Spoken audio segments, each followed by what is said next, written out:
Ladies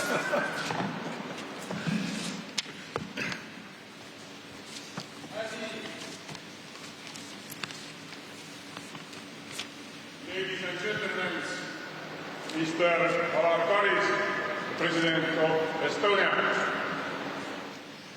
Dear Secretary General, thank you once again for choosing Estonia as one of your first destinations to visit.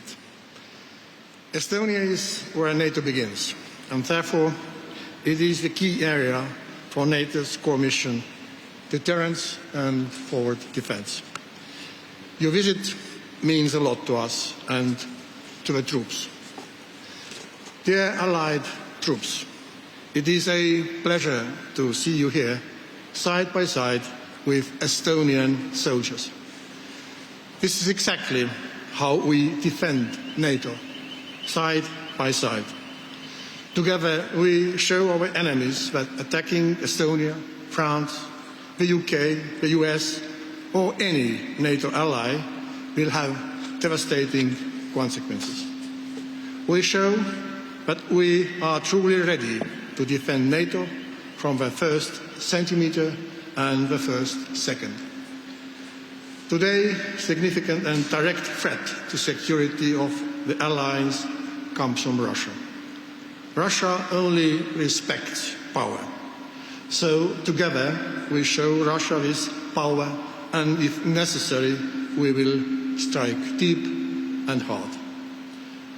And I heard today and heard before that you are fulfilling this operation with utmost professionalism, that you train as you would fight, that you teach each other and learn from each other, and that you keep making each other better soldiers. So thank you for that professionalism. From our part, we will continue to support you as much as we can. Estonia will continue to invest in the best possible infrastructure and training areas so you feel at home here. And we give you our vow as brothers in arms that you can always count on the Estonian Defence Forces. Much like you are here to help defend Estonia, we will always be there for you to defend your homes and families whenever needed. Because that is the meaning of NATO. Our unity is a basis for NATO's strength. Once again, thank you for your service and thank you for making our alliance strong.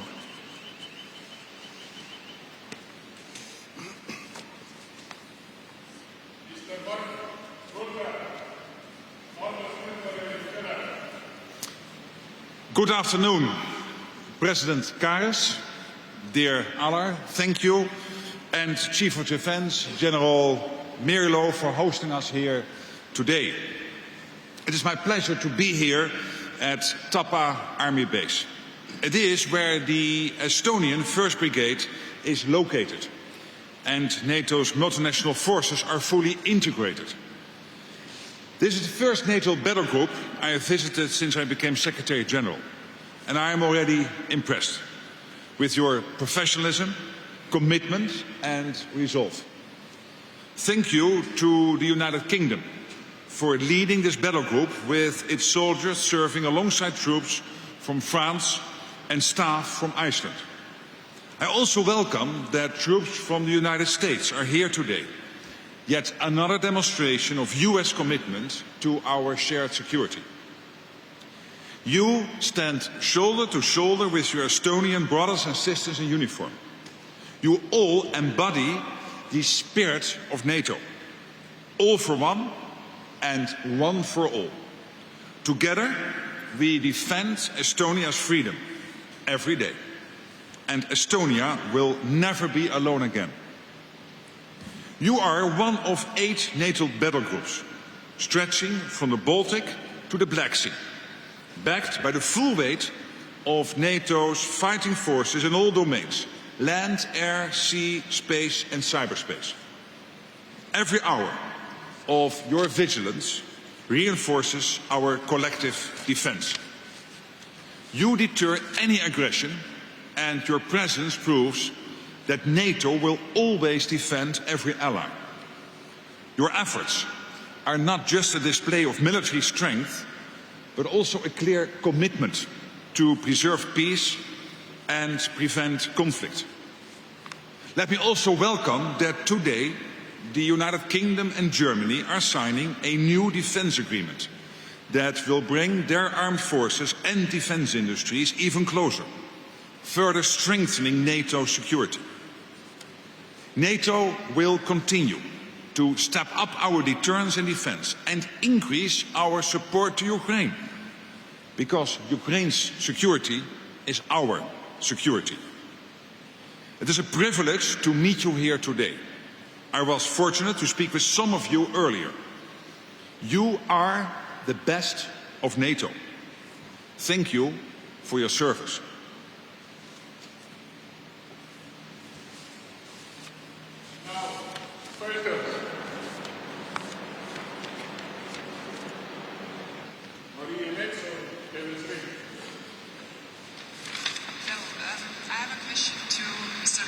Rutte. I try to hear it, yes. Okay.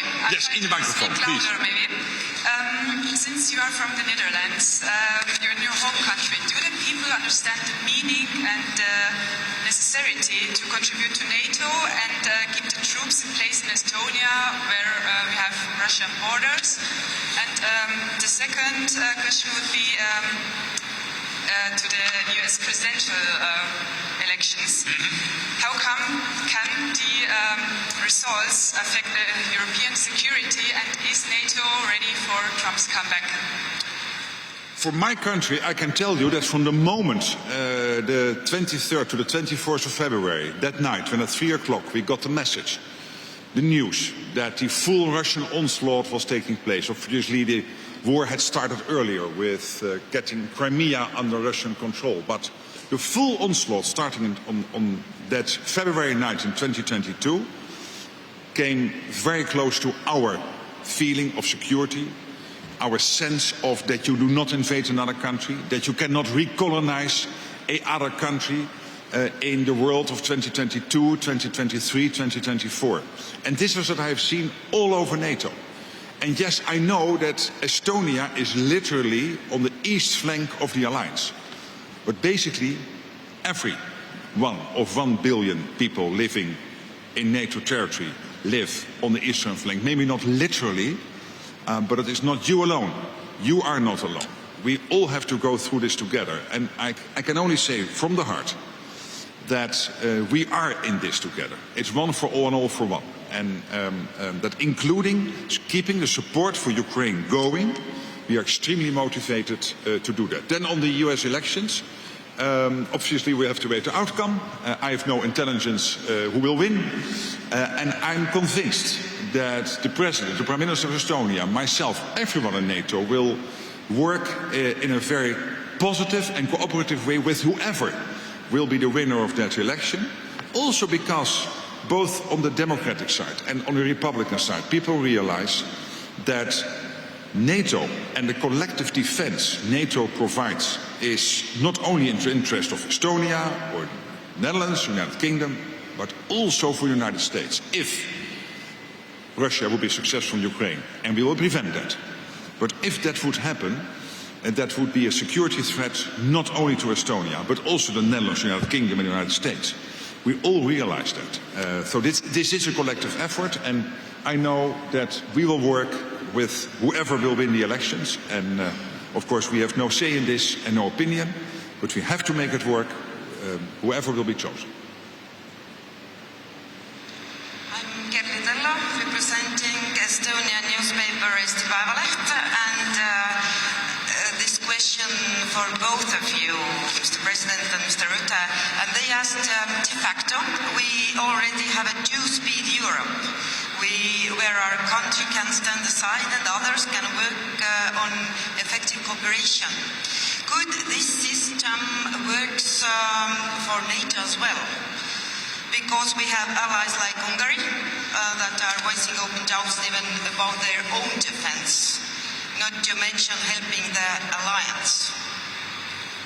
Let me be absolutely clear. We have a one-speed NATO. There is not a two-speed NATO. And every NATO country, and I know, for example, on Ukraine, my predecessor flew out to Budapest, had good talks with Viktor Orban, the Prime Minister, and they agreed on the modalities of non-participation in some of the military support for Ukraine. And this is possible. But then, Hungary did not block anything, so everything is going ahead, and Hungary is providing an enormous contribution to NATO. KFOR and in many other places, it has well-trained armed forces. They are an integral part of NATO, so I will never expect the notion of a two-speed NATO. And we should not aim for that at all. This is really different from some of the arrangements within the EU, where you have specific modalities to deal with this, but in NATO, it's an alliance. And Article 5, one for all for one, stands. Well, it's difficult to add anything, but what I can say that, first of all, Europe is multi-speed rather than two-speed in Europe. But in NATO, NATO is a collective institution, organization, that is defense organization. What matters is our collective speed. Just to remind you, when the war broke up in the aggression in Ukraine, you know that some countries were very hesitant and did not give any military help to Ukraine. But now, after 2.5 years, these countries are on top list helping Ukraine. That means speed is very relative, and you look at this time scale. So the same applies also to NATO.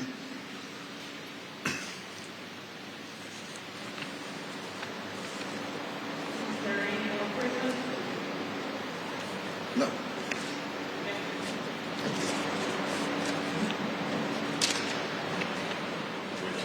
Thank you.